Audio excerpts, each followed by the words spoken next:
শুভ বাংলা নববর্ষ সবাইকে। নতুন বছর ভালো কাটুক। আজকে যে টপিকটা নিয়ে আমি ডিসকাস করব খুব কমন টপিক। দেখুন, বহু লোক সারাদিন ধরে কেসে যাচ্ছে, এখনও কমছে না। গরম এসে গেল, সেই কাশি শুরু হয়েছে শীতকাল থেকে, গরমকাল অবধি কেসে যাচ্ছে। তারা প্রায়ই আসেন চেম্বারে। আর অনেকের হচ্ছে কি, সর্দি জ্বর হয়ে গলা বসে যাচ্ছে। এই দুটোর মধ্যে আপনাকে একটু পার্থক্য করার কথা বলবো। প্রথমেই ধরুন গলা বসে যাওয়ার ব্যাপারটা। আমরা যে কথা বলি সেটা কি করে কথা বলি বলুন তো? আমাদের ল্যারিংস বলে একটা জিনিস থাকে। সেই ল্যারিংস হচ্ছে আমাদের শব্দ নিয়ন্ত্রণ করে। তা ল্যারিংস না দুখানা এরকম ভাগ হয়ে থাকে। যখন শব্দ যায় তখন ল্যারিংসটা বন্ধ থেকে খোলে, হাওয়া যায় এবং সেইভাবে আমাদের আওয়াজ তৈরি হয়। যদি ল্যারিংসে ইনফ্লামেশন হয় কোনো কারণে, তাহলে আমরা বলি ল্যারিঞ্জাইটিস। তাহলে কিন্তু গলা বসে যায়। এবার কমনেস্ট কজ অফ ল্যারিঞ্জাইটিস কি? Viral infection. সর্দি কাশি হলো, গলা বসে গেল, গলায় আর কথা বেরোচ্ছেই না। বিশেষ করে যারা গায়ক বা যারা এই সময়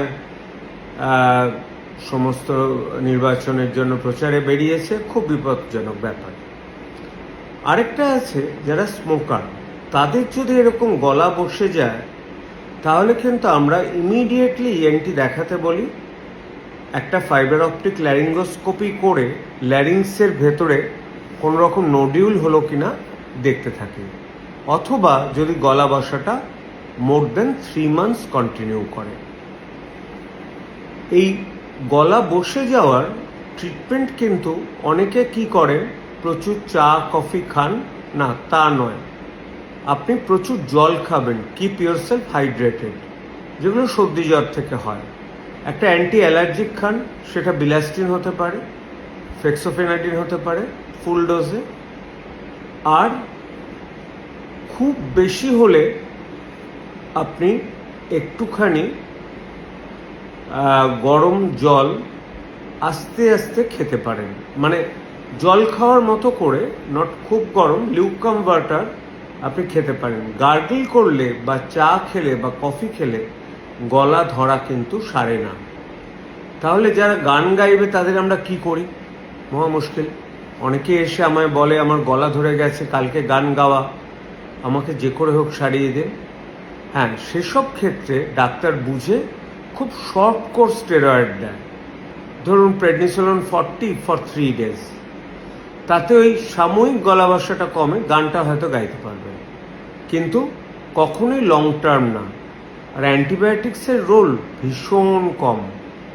দিতে পারেন কোয়ামক্সিক্ল্যাব যদি 4-5 দিনের বেশি হয়, কিন্তু এগুলোও আমি বলছি তার আগে সাধারণ চুপ হয়ে থাকুন।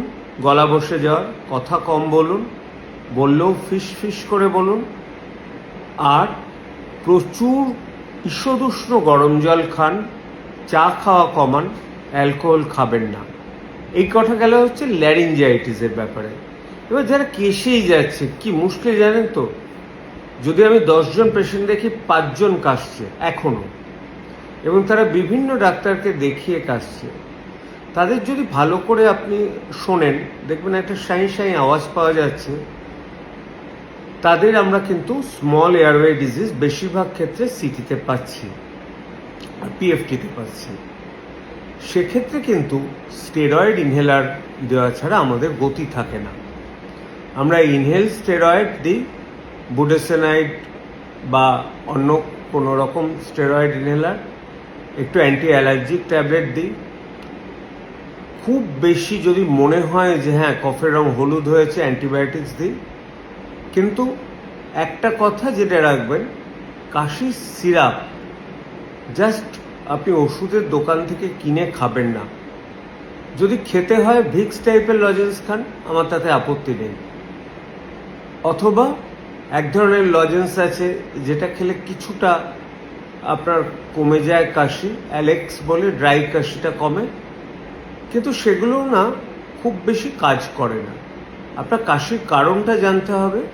বেশিরভাগ ক্ষেত্রে এই ধরনের কাশি যাদের প্রলংড হচ্ছে তাদের লাংয়ে একটা ইনফ্লামেশন চলে, সেটা অ্যান্টি ইনফ্লামেটরি ড্রাগ কিন্তু ইনহেলড হিসেবে আমরা দিই, এবং নাকেও সেটা দিই, আর অ্যান্টি অ্যালার্জিক ওষুধ দিই, আরেকটা দিই অম্বলের ওষুধ।